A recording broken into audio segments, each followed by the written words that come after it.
Hey there, it's Coach Tyler here, head coach from WorkoutWarriors.com, and today I want to show you the top core exercise that you're most likely doing wrong and how to fix it, okay? And the exercise I'm talking about is one of the most popular core exercises that I see personal trainers, group training programs, and even people on the internet telling you that you should do. And it is a good exercise, but only if you do it correctly. So in today's video, I'm gonna share with you exactly how to do it the correct way, make sure you don't hurt your back, and make sure you get the maximum effect on strengthening your core muscles and shrinking your waistline. Plus, stick around to the very end because I'm also gonna give you access to a core type quiz that we created that's gonna determine the best and worst exercises for you based on your individual core type. All right, but let's jump into the plank first, okay? So the plank is the exercise I'm talking about. And you've probably heard people like personal trainers, boot camp instructors tell you, plank, plank, plank is the best core exercise. It's a functional core exercise.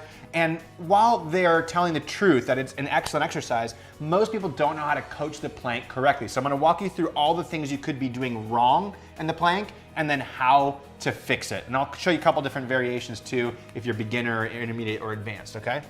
So I'm gonna come into just a standard plank position, which is typically done on your elbows like this and on your toes like that, all right?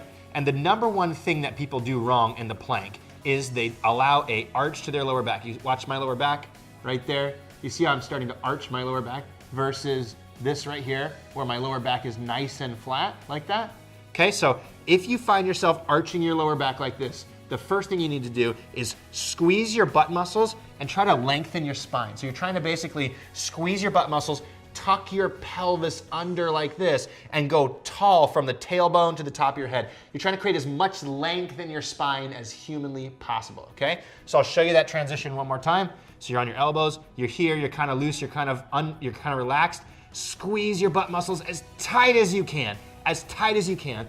Now seriously, right now, go try this little tweak right here, squeezing your glutes, and you're gonna notice that your core muscles are gonna fire twice as hard almost immediately. You're gonna feel them fire like crazy.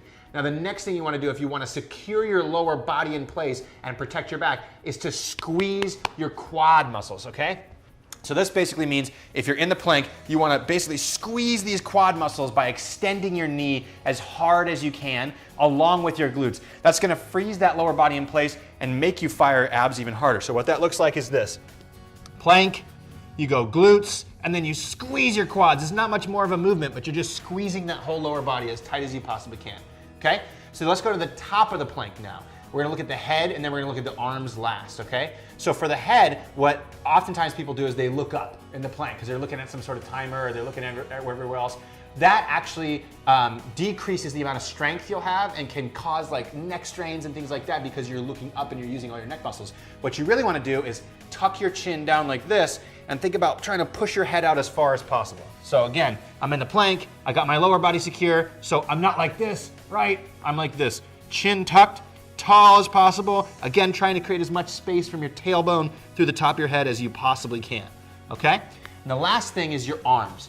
This is where people typically really fail with the plank is they push up with their arms. So when your arms are on the ground, if you find yourself pushing up against the ground and using your shoulder muscles, you're actually detracting from the amount you can get your core to contract. So what you want to do instead is imagine that you're dragging your elbows back towards your knees. And you're gonna feel your lats, your serratus muscles, all the muscles of your core firing extremely hard when you do this. It's gonna make the plank way harder and it's gonna make it more effective at the same time. So you don't need to hold like a 3-minute plank. You can hold a 30-second plank, and if you use this last drill, this last piece of the perfect plank drill, you're gonna really, really feel it in your core. So again, you're in the plank position, lock your lower body down, tuck your chin, tall to the top of the head, and then see this tiny move with my elbows. Zoop! See how I'm just pulling backwards towards my toes? That is going to increase my core contraction dramatically. It's gonna increase yours too. So that's how I think about the plank, is just think about it in different chunks, right? So think about it, your lower body, so your glutes and your quads are really tight, your top of your head, tall to the top of the head, and then the last piece is really activating the upper body. So now you have an active lower body, an active upper body and a perfect posture on this move. It's gonna be amazing for your core. It's gonna reduce any back pain that you might have. And again, it's gonna really, really strengthen your core muscles without you having to hold a plank for 5 or more minutes. So I really hoped you liked this exercise. Now, if you did like this exercise, the best thing to do right now is to click the link that says take our free core type quiz. When you take this quiz, it's gonna ask you your age, your gender, your goal, your posture, your innate body shape, and it's gonna tell you the best and worst core exercises for you based on those answers, okay? And some people, they shouldn't even do the plank until they fix their posture, which you'll find out if you have what's called a lordotic posture in that free core type quiz. So click that link, take the quiz. If you like this video,